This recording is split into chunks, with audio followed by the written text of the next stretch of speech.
नमस्कार दोस्तों, एक बार फिर से आप सभी का आपके अपने चैनल विकास ई न्यूज़ पर बहुत बहुत स्वागत है। इस वीडियो में हम बात करने वाले हैं ANM online choice form process के बारे में। आज 14 अक्टूबर से एएनएम जो महिला स्वास्थ्य कार्यकर्ताएं जो बहनें हैं उन सभी के लिए प्लेस ऑफ पोस्टिंग को लेकर के पोर्टल शुरू किया गया है और ये मात्र 3 या 4 दिन के लिए ओपन किया गया है, जिसकी लास्ट डेट भी मैं इस वीडियो में आपको बता दूंगा। तो वो चॉइस फॉर्म भरते समय आपको किन किन बातों का ध्यान रखना है, कैसे वो चॉइस फॉर्म भरना है, बिल्कुल सावधानी से भरना है, किन किन चीज़ों की आपको आवश्यकता पड़ेगी, वो सारी बातें इस वीडियो में करेंगे। वीडियो कंप्लीट देखना है, कहीं पर भी स्किप नहीं करना है। अगर कहीं पर आपके मन में कोई डाउट आता है, कुछ पूछना हो तो आप वीडियो के कमेंट बॉक्स में पूछ सकते हो। इसके अलावा मैंने व्हाट्सअप नंबर भी यहाँ पर दे रखे हैं। 3749 लास्ट के 4 डिजिट रहेंगे। कमेंट बॉक्स में पूछने के बाद यदि आपको वहाँ पर रिप्लाई नहीं मिलता है तो आप टेलीग्राम में पूछ लीजिएगा। यहाँ पे रिप्लाई नहीं मिलता है तो आप व्हाट्सअप नंबर पर पूछ लीजिएगा, तो आपको रिप्लाई जो है वो समय मिलते ही आपको रिप्लाई कर दिया जाएगा। अब चलते हैं उस नोटिस पर जो विभाग ने जारी किया है। सबसे पहले तो ये नोटिस है जिसमें मैं आपको डेट बता देता हूँ। तो ये आपके 14 अक्टूबर से चले हैं सुबह 10 बजे से, और 18 अक्टूबर शाम 6 बजे तक आपके ये चालू रहेंगे। आप 18 अक्टूबर शाम 6 बजे तक प्लेस ऑफ पोस्टिंग को लेकर के आप अपने चॉइस फॉर्म जो भर सकते हो। पदस्थापन जो है आपका जहाँ वरीयता होगी वरीयता के आधार पर आपको दे दिया जाएगा, और जो लास्ट डेट जब निकल जाएगी तो ये पोर्टल जो है वो ऑटोमेटिकली बंद हो जाएगा। आप उसके बाद इसमें नियुक्ति नहीं ले पाएंगे, या फिर हम कहें कि ये फॉर्म आप नहीं भर सकेंगे। इसके बाद आगे इसमें क्या ध्यान रखना है, एक नोटिस और है, वो भी मैं पूरा दिखा देता हूँ। जो नव चयनित जो अभ्यर्थी हैं को विभाग के राज हेल्थ पोर्टल पर उनके द्वारा शिफू के ऑनलाइन आवेदन में अंकित मोबाइल नंबर व ओटीपी के माध्यम से पदस्थापन आवंटन के संबंध में लॉगिन करना होगा। यहाँ पर बात ये लिखी गई है कि जब आपने फॉर्म भरा था शिफू की वेबसाइट पर एएनएम के लिए जो ऑनलाइन फॉर्म भरा था, उस समय जो आपने मोबाइल नंबर लगाए थे सेम टू सेम वही मोबाइल नंबर आपको राज हेल्थ पोर्टल पर लगाने हैं। वो पूरी की पूरी प्रोसेस मैं आपको इस वीडियो में दिखा दूंगा। वीडियो छोटा सा है, आप पूरा देखिएगा। तो राज हेल्थ जब वेबसाइट ओपन करेंगे तो वहाँ पर आपको ऑप्शन मिल जाएगा मोबाइल नंबर लगाने का। वो मोबाइल नंबर लगाना है, ओटीपी आएगा, ओटीपी लगाना, आपकी डिटेल जो ऑटोमेटिकली ओपन हो जाएगी। लॉगिन करने के बाद क्या काम करना है, व्यक्तिगत विवरण प्रदर्शित होगा जिसमें कोई परिवर्तन नहीं किया जा सका। आपकी जो पर्सनल डिटेल है वो शो होगी, उसमें आप किसी प्रकार का कोई चेंजेस नहीं कर सकेंगे।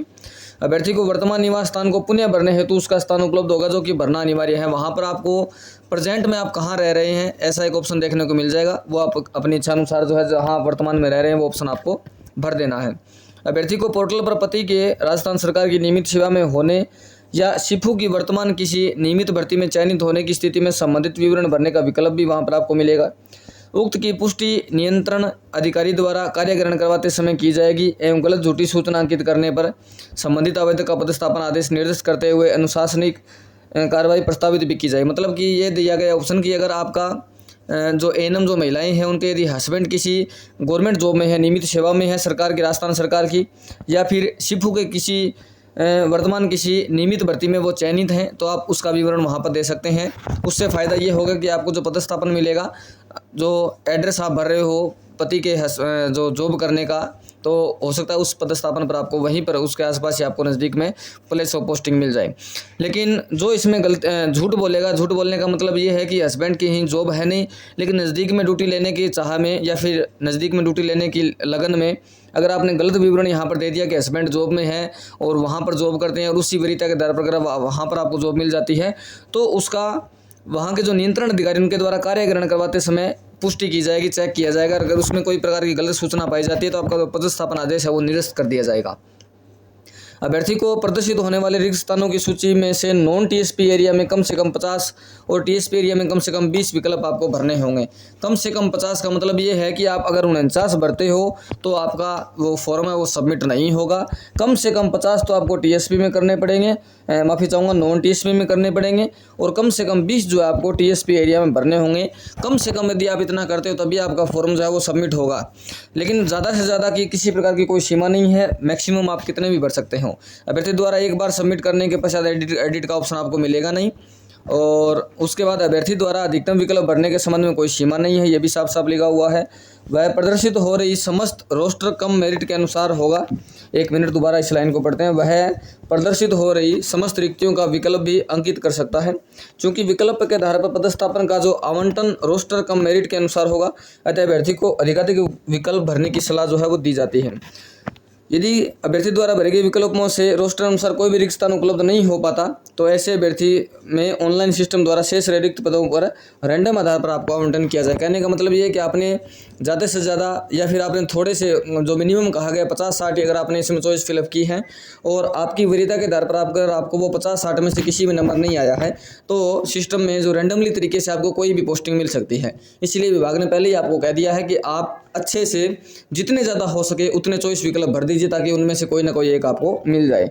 कहने का तरीका ये है, कहने का मतलब ये, मैं अगर आपको सरल शब्दों में समझाने की कोशिश करूं, जैसे अगर आप जयपुर से हैं तो सबसे पहले आप जहां पर रह रहे हैं उसके नज़दीक में जो जगह है वो भर दीजिए, चाहे वो उसमें नज़दीक में चाहे कितनी जगह हो, सबसे पहले वो फिलअप कर दीजिए। वो अगर फिलअप हो जाए तो उससे थोड़ा सा दूर वाला फिलअप कर दीजिए, उससे थोड़ा दूर वाला फिलअप कर दीजिए। आप 150, 200, 250, 300, 400 जितना चाहें उतनी जो है वो पोस्टिंग आप वहाँ पर भर सकते हैं, उतनी जगह आप वहाँ पर भर सकते हैं और वरीयता के आधार पर आपको वहाँ पर जगह मिल जाएगी। उसके बाद अगर बात करें आगे, अभ्यर्थी द्वारा निर्धारित अवधि में विकल्प प्रस्तुत नहीं करने की स्थिति में यह माना जाएगा कि वह पदस्थापन हेतु विकल्प प्रस्तुत करने का इच्छुक नहीं है। अगर कोई 18 अक्टूबर तक विकल्प नहीं भरता है, ये मत सोचिएगा कि डेट बढ़ जाएगी, हो सकता है डेट नए बढ़े और हो सकता है बढ़ भी जाए, 50-50 चांस है, लेकिन ना मान के चलिए आप 99% डेट जो है वो नहीं बढ़ेगी, क्योंकि साफ साफ लिखा हुआ है 4 दिन या 5 दिन का समय आपको मिला है। अगर आपने लास्ट डेट तक फॉर्म नहीं भरा है, 6 बजे का समय भी ओवर अगर हो जाता है तो विभाग यही समझेगा कि आप पदस्थापन के इच्छुक नहीं है। और उसका जो पदस्थापन बाद में क्या होगा कि सभी को पदस्थापन करने के बाद जिन्होंने पदस्थापन के लिए आवेदन नहीं किया है और जब सभी का हो जाएगा तो बाकी की जो जगह बचेगी उस जगह पर उन कैंडिडेट्स को भेजा जाएगा जिन्होंने फॉर्म नहीं फिलअप किया था पदस्थापन के लिए, या कहें चॉइस फॉर्म जिन्होंने नहीं भरा था। और उसमें आप ये भी नहीं कह सकते कि भी हमें यहाँ से दूसरी जगह क्यों भेज रहे हो। अगर आप जयपुर में भी वर्तमान जयपुर में हैं और अगर आप चॉइस फॉर्म नहीं भरते हैं, बाद में आपको बांसवाड़ा या डूंगरपुर की तरफ अगर भेज दिया जाता है तो आपकी गलती होगी, क्योंकि आपने चॉइस फॉर्म फिलअप नहीं किया था। उसके बाद अभ्यर्थी द्वारा भरे गए विकल्प पर पदस्थापन किया जाना अभ्यर्थी का अधिकार नहीं है। अगर आपने साफ साफ लिखा हुआ कि अभ्यर्थी द्वारा भरे गए विकल्प पर पदस्थापन किया जाना अभ्यर्थी का अधिकार नहीं है, साफ साफ लिख दिया, ये बात भी अब थोड़ी सी आपको ध्यान में रखनी है। विभाग द्वारा प्रदर्शित किए जा रहे रिक्त स्थानों में से किसी भी संस्थान पर प्रशासनिक कारणों से रिक्तियों को हटाया अथवा कम किया जा सकता है, ये भी साफ साफ लिखा हुआ है। उसके बाद अब आपको चॉइस फॉर्म जो है वो कैसे भरना है वो भी मैं समझा देता हूँ। अब मैं आपको दिखा देता हूँ कि राज्य हेल्थ का जो पोर्टल है उसको किस प्रकार का आपको इंटरफेस शो होगा। ये राज्य हेल्थ का पोर्टल मैंने ओपन कर रखा है और ये आप अपने मोबाइल में, टैबलेट में या डेस्कटॉप में कहीं पर भी अपना ओपन कर सकते हैं। आप खुद इस चॉइस फॉर्म को भर सकते हैं। ये राज्य हेल्थ का जब पोर्टल ओपन करेंगे तो इस प्रकार का एक इंटरफेस आपको दिखेगा। यहाँ पर आपको दिख जाएगा न्यू अपॉइंटमेंट एंड पोस्टिंग्स, इस वाले ऑप्शन पर आपको क्लिक कर देना है। फिर जाकर आपको एक इस प्रकार का इंटरफेस यहाँ देखने को मिलेगा, जहाँ पर सबसे पहले तो आपको सेलेक्ट मांगा जाएगा कि आप ANM जो है वो यहाँ पर सेलेक्ट करिए। फिर आपका मोबाइल नंबर मांगा जाएगा, फिर ये कैप्चा आपको यहाँ नोट करना होगा और उसके बाद सेंड OTP पे क्लिक करना होगा। और OTP दर्ज जब आप कर देंगे तो इस प्रकार का इंटरफेस जो है आपका ओपन हो जाएगा, जहाँ पर सबसे पहले स्टेप 1 होगा पर्सनल डिटेल का। ये कंप्लीटेड पहले से लिखा हुआ है, इसमें किसी प्रकार का आप चेंजेस नहीं कर सकते हैं। लेकिन अगर आप इस पर क्लिक करेंगे तो आपको वो एड्रेस वाला जो है वर्तमान निवास पता वो एक चेंज करने का ऑप्शन मिल जाएगा। बाकी आपकी जो डिटेल है वो वही आएगी जो आपने फॉर्म भरते समय फिलअप की थी। उसके बाद प्रीफ्रेंस वाला ऑप्शन पर आपको क्लिक करना है और प्रीफ्रेंस जो चॉइस फॉर्म है इस प्रीफ्रेंस वाले में भरा जाएगा। जो चॉइस है वो यहीं पे फिलअप की जाएगी और आपको एक एक करके मैक्सिमम से मैक्सिमम ज़्यादा से ज़्यादा आपको चॉइस जो है फिलअप कर देनी है। व्यू प्रीफ्रेंस पर क्लिक करके आप प्रीफ्रेंस देख भी सकते हो। और उसके बाद में इसको जब नीचे स्क्रॉल करेंगे, ये जो बाद के जो ऑप्शन है इसके बाद 3, 4, 5 और 6 ये आपके काम के नहीं है, इनको आपको नहीं छेड़ना है। डायरेक्ट आपको प्रीफ्रेंस फिलअप करने के बाद जब इसको नीचे आप स्क्रॉल करोगे तो आपसे पूछा जाएगा सेल्फ डिक्लेरेशन। सेल्फ डिक्लेरेशन में पहला तो ये लिखा हुआ कि I don't hair by declare that, या आई डू हेयर बाई, मैं शपथ करती हूँ या फिर मैं कहती हूँ कि आई डोंट या विल नॉट स्मोक एंड कंजम्स तंबाकू, मैं मतलब धूम्रपान का सेवन नहीं करती हूँ या धूम्रपान का सेवन नहीं करता हूँ। तो आपको इस पर टिक लगा देना है। नीचे वाला भी टिक लगा देना कि मैंने किसी प्रकार का डोरी मतलब दहेज वगैरह नहीं लिया है, मेरे द्वारा दहेज वगैरह नहीं लिया गया, तो ये भी टिक लगा देना है। उसके बाद अपलोड योर हेल्थ सर्टिफिकेट, आपको यहाँ पर एक PDF अपलोड करनी है, स्टार लगा हुआ है, अपलोड आपको करनी पड़ेगी। उसके बाद आपके बच्चों की जानकारी मांगी गई है। डू यू हैव चिल्ड्रन, यदि बच्चे नहीं हैं तो आपको नो कर देना है और बच्चे हैं तो आपको येस कर देना है। अगर बच्चे नहीं हैं तो कुछ इस प्रकार का इंटरफेस आपको मिलेगा, यहाँ डायरेक्ट सबमिट का ऑप्शन आपको मिल जाएगा। और लेकिन यदि आपके बच्चे हैं और आप येस कर देते हैं तो कुछ इस प्रकार का इंटरफेस आएगा। जैसे ही आप येस कर देंगे तो आपसे बच्चों का विवरण मांग लिया जाएगा। यहाँ अगर 2 लिखते हो तो 2 ऑप्शन आ जाएंगे, 3 लिखते हो 3 ऑप्शन आ जाएंगे, 1 लिखते हो 1 ऑप्शन आ जाएगा। तो आपको एक एक करके सबसे पहले बच्चे का नाम, फिर उसकी डेट ऑफ बर्थ, फिर जेंडर क्या है, लड़का है या लड़की है, मेल है या फीमेल है, उसके बाद दूसरे बच्चे का नाम, डेट ऑफ बर्थ, मेल या फीमेल, उसके बाद सबमिट कर देना। बस इतना सा ही काम है। इसमें भी यदि आप गलती कर देते हो, अच्छे से आपको समझा दिया, गलती आप पहली बात तो ये गलती करनी नहीं है, और गलती यदि कर देते हो तो इसमें किसी प्रकार का संशोधन भी आपका नहीं किया जाएगा। मोबाइल नंबर इसमें वही यूज होगा जो मोबाइल नंबर आपने शिफ्ट में ये जो एएनएम का फॉर्म भरते समय अपने काम में लिया था, वो मोबाइल नंबर आपका लगना है। और वो मोबाइल नंबर अगर आपने किसी ने बंद कर दिया तो भैया उसका कोई इलाज नहीं है। अभी फिलहाल के लिए तो विभाग ने कोई आदेश या किसी प्रकार की कोई जानकारी इसके रिगार्डिंग दी नहीं है। और किसी दूसरे के पास अगर वो मोबाइल नंबर चालू हो गया है, आपका बंद हो गया, किसी दूसरे के पास चालू हो गया, तो उसके पास ओटीपी तो आपका जाएगा। अगर अब उस पर डिपेंड करता है कि वो ओटीपी आपको बताएगा या नहीं बताएगा।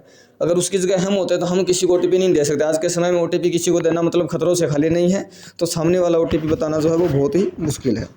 मिलते हैं नेक्स्ट वीडियो में। Thank you.